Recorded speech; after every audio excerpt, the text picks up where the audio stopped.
All right.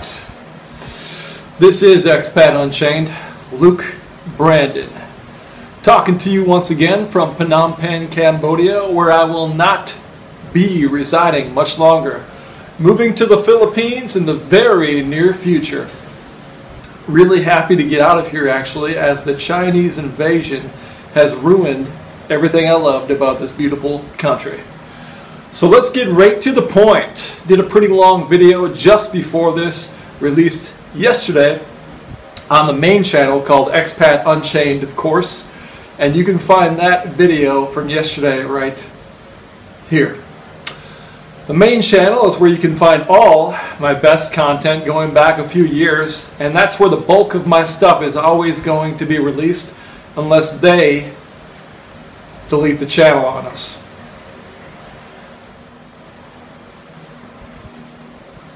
Okay, so I just got done not long ago recording yesterday's video from the main channel Expat Unchained. It was about an hour and a half of recording time for maybe 30 minutes total video. I had to re-record a bunch of the segments like 5 times because the microphones I have suck so bad. So now I'm going, no mic now, because I had to keep on recording and re-recording, and most of it was just no sound whatsoever. These cheap $5 lapel mics I have just suck. They suck so bad. And that was a huge waste of time and energy. So if you hear my voice dying today,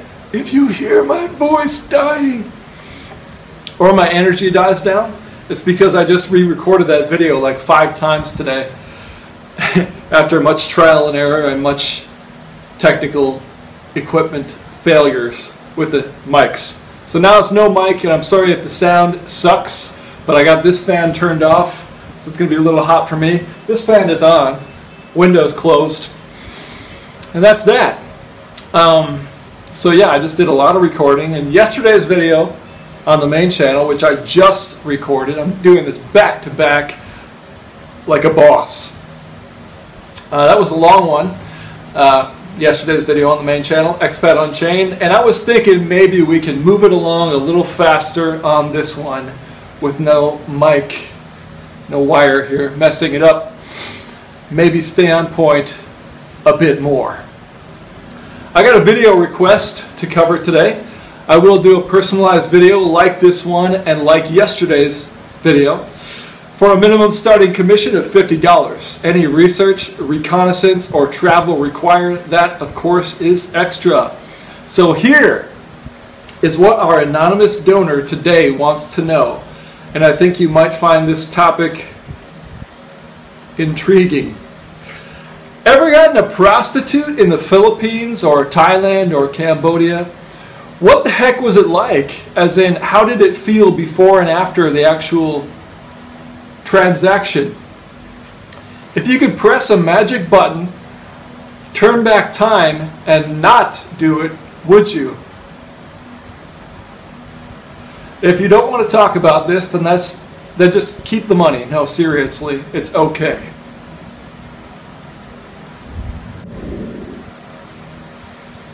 I will talk about this, and I definitely would not go back and press that magic button.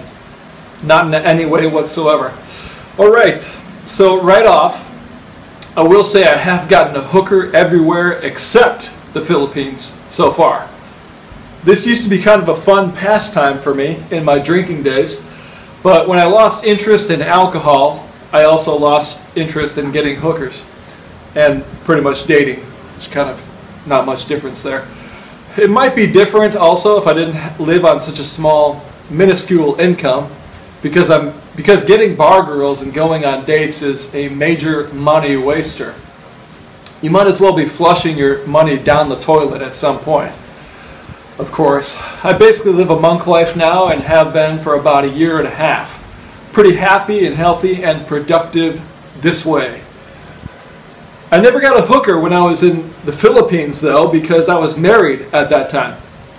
And that trip was all discussed in yesterday's vid on the main channel right here. So, I was monogamous with my wife since the day I first met her. Until we broke up 1 year later, I was all in and totally invested with her. And I don't regret the experience at all, but I'll never do it again. And I would not recommend any other man in the world to get married either, with things being how they are, or even to live with a woman. That's also a very bad idea and not much different. I was married when I traveled to the Philippines for 1 week in summer 2015 with my wife, and that is the only place I have not yet engaged with courtesans, shall we say.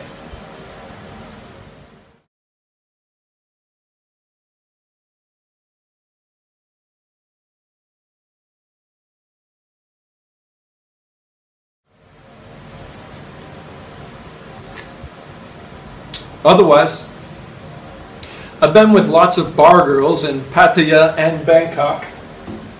In Pattaya and Bangkok, Thailand, I've been with lots of bar girls. I even made the mistake early on of attempting a relationship with a bar girl once. A girl I met in Pattaya who I still talk to and am even friends with her sister still. I've had a lot of them in Thailand. Then after my divorce and I moved to Cambodia, I have been with quite a few bar girls here and one very hot streetwalker. I've done this so much that I even got tricked by a ladyboy once. That's a story for another time. But in Cambodia, I've mostly done online dating and gotten the most results from Badoo, far and away more than any other site or app. And I have tried all the dating apps here, all the dating apps everywhere, extensively during that time. I went on a streak when I first moved here, and I would set up multiple dates for the same night. Sometimes I even set up dates at the same time in different locations in order to guarantee I would get at least one hit or one score that night. Because we all know that women change their minds constantly. They have no accountability or any concept of staying true to their word or their promises. So, you yourself should never feel bad about breaking a date with a woman, because they wouldn't give a second thought to going back on their word for anything, let alone dating. At first, all this dating was fun, and it was like honing my skills as a craft. It was coming very easily for a time, and that's the only way I enjoy it, dating. If I have to try in any way to vie for a woman's attention, I take that as a personal insult, and I will walk away or immediately stop communicating with her. If I get the feeling she wants me to chase her or compete for her attention. It actually sickens me to see all the other men knocking themselves out, bending over backwards, spending lots of money, trying really, really hard, sell out on their friends and on everything they believe in, making absolute fools of themselves just to get with a girl, as if she's somehow the prize. Men are the prize. But all this white knighting and vagina begging completely turns the tables, gives all the power to women. It puts all women on a pedestal and makes it much harder for any man in the world to get laid. So yeah, I did a lot of dating when I first moved to Cambodia, fresh off my divorce in Thailand. And when it stopped being easy, that I quickly grew tired of all the games and manipulations. I have zero tolerance for the games and manipulations that come along with dating or that come along with any interaction with a woman. Either you throw it at me, serve it up to me on a plate like I'm a king, or you can take a hike. And also, the money involved in dating is a real killer, particularly on my small budget, because no matter where you go in the world, the man is expected to pay. If a woman says anything else, she is lying to you. They will hold it against you, and you will likely never get laid if you do not pay for them in some way. There is always some kind of cost if you want her to open up to you, shall we say.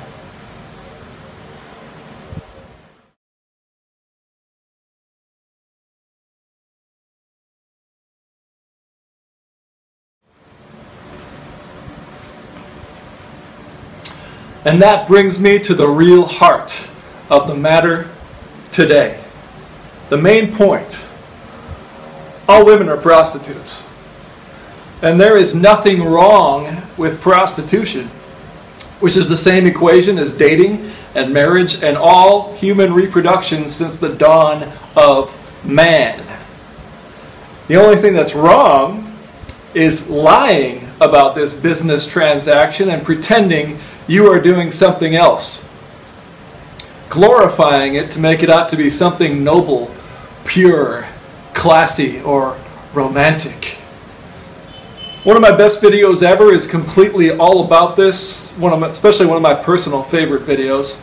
So I was surprised you even asked me this question, considering my strong beliefs on the topic. You can find that classic vid here on the main channel, of course. So the point of this video, and the answer to your question, of course, sir, is that if you are a male, and if you have ever had sex with a woman, then yes, you have gotten a prostitute before, probably many times. You have paid for sex, and you are lying to yourself about it.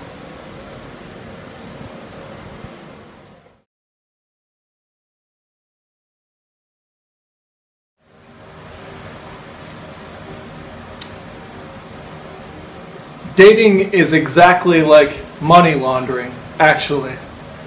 When a guy goes out with a chick, he wants to get in her pants, essentially as soon as he possibly can.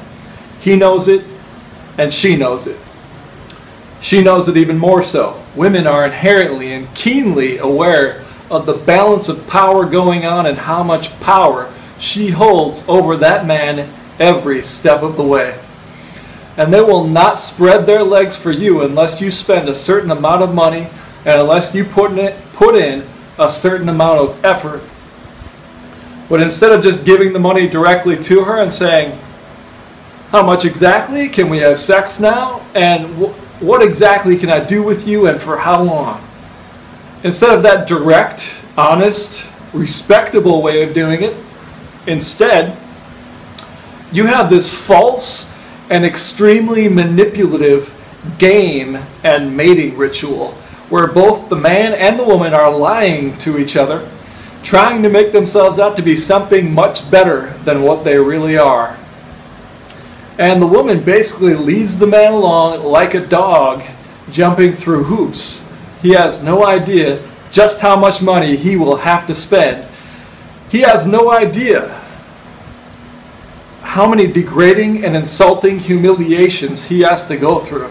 No idea how many friends and cats and family members he has to meet and pretend to be best friends with. He has no idea how many public outings and games of dress-up he has to put on with this special lady. All in order to ultimately do the nasty with this chick who is being held up on a pedestal, who does not consider herself a prostitute,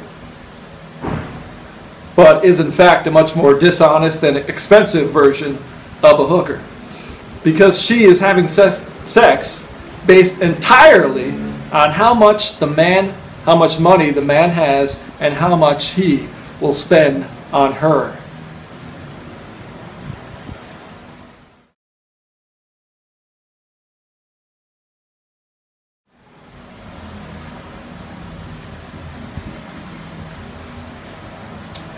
Dating and courtship is like money laundering.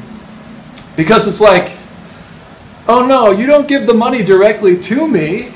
No, because then it would appear to be prostitution, and that's illegal and immoral. No, no, no. No, sweetheart, here's how this works. so you can hopefully get in my pants if you're lucky and act like a good little doggy. You don't hand the money directly to me, that's illegal. No, instead you wait until we get done eating this expensive and embarrassing meal, and then you put the money on the table and you give it to this man, this waiter. Or you place the money on the bar after we finish having expensive, highly overpriced drinks, and you hand it over to this third party called a bartender, and you're paying for my drinks, of course, and for my food, yeah. On our second rendezvous, instead of handing the money directly to me, you hand it over to this ticket cashier at a movie or sports event while paying for me, of course. Then the next night, I need you to hand the money over to a salesperson at a Macy's after you get done buying extremely expensive perfume, accessories, or clothes for me. Now, after all this, the money is laundered, you see.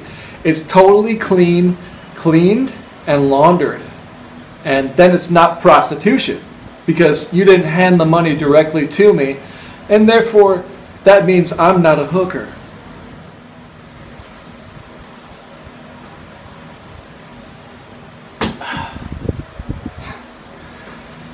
Guys, if you have ever had sex with a woman, you have gotten a prostitute before.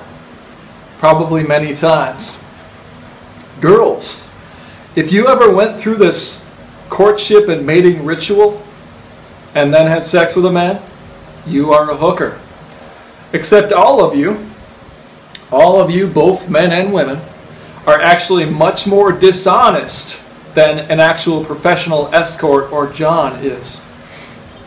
Instead, you engage in this completely dishonest and laughably fake charade called dating, courtship, or marriage, all based completely on how much money is spent. And all completely relying on that man's ability to continue bringing money in, so he can have the privilege of laying down with you and making the beast with two backs. As if you, as the lady, are a prize or some grand reward. Yeah, big deal. And to make it all worse, this is all masquerading as love. Or something meaningful or deep or spiritual, romantic. But all the men and all the women know, if that guy decides he doesn't want to work anymore, or he gets injured, or he takes a lower paying job, if they have to move to the poorer part of town and lose their status, then that so-called love just up and disappears, as if it was all imaginary, because it was imaginary, and the sex disappears well before that even. No money, no honey. This is the equation. And this, of course, is the exact same equation as prostitution. But they took something honest and straightforward like prostitution and instead added all these heaps and mountains and years of lying and manipulation and games. They destroyed the sanctity of the word love, all to build up this money for sex transaction they have and make it out to be something cool or pure or holy or romantic.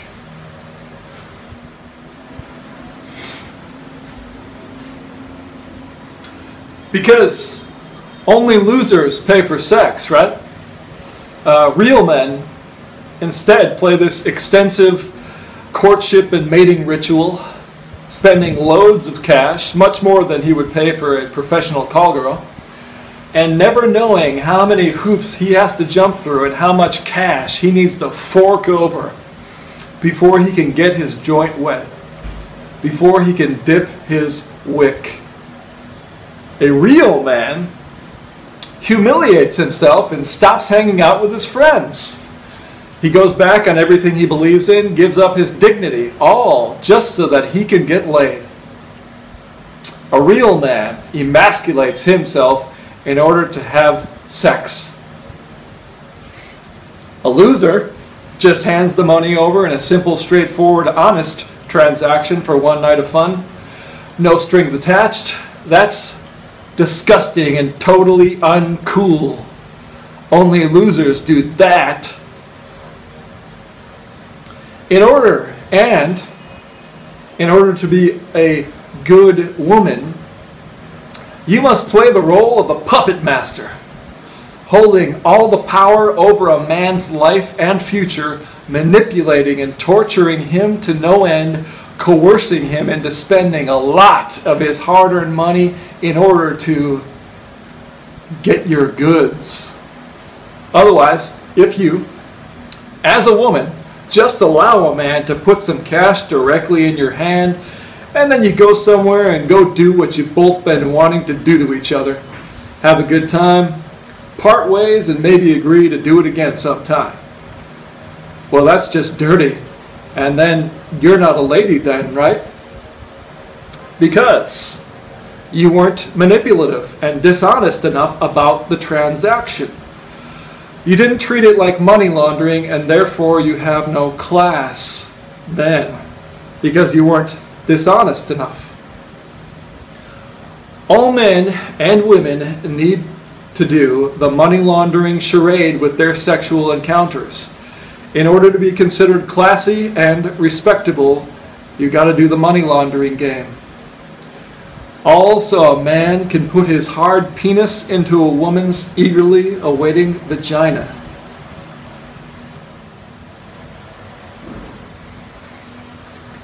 No thanks. I'd rather be considered a loser by brainwashed, indoctrinated fools and keep my dignity and honesty with just straight up good old-fashioned prostitution.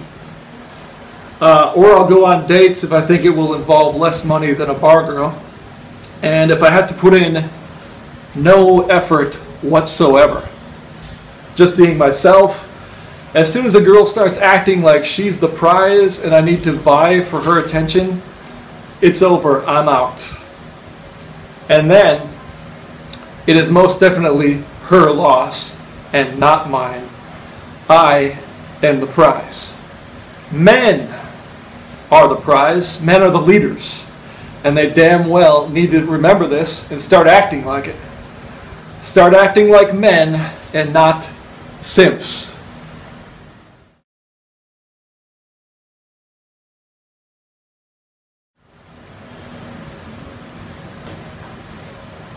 That's all I have for today. As far as what it felt like when I got a prostitute with the transaction, felt like having sex with a woman, except much more honest and simple and easy. No stress and all fun, no strings, no games or manipulation. It feels great. If you want to know about the first time I ever got a professional prostitute, not a glorified prostitute, aka dating, that was in my hometown of Waukesha, Wisconsin around 2005, and I actually covered this my first time with a pro on my other backup channel. That channel is called Expat Unleashed, and the video is called Freedom or Security Redux. One of my all-time greats, and you can check that out right here.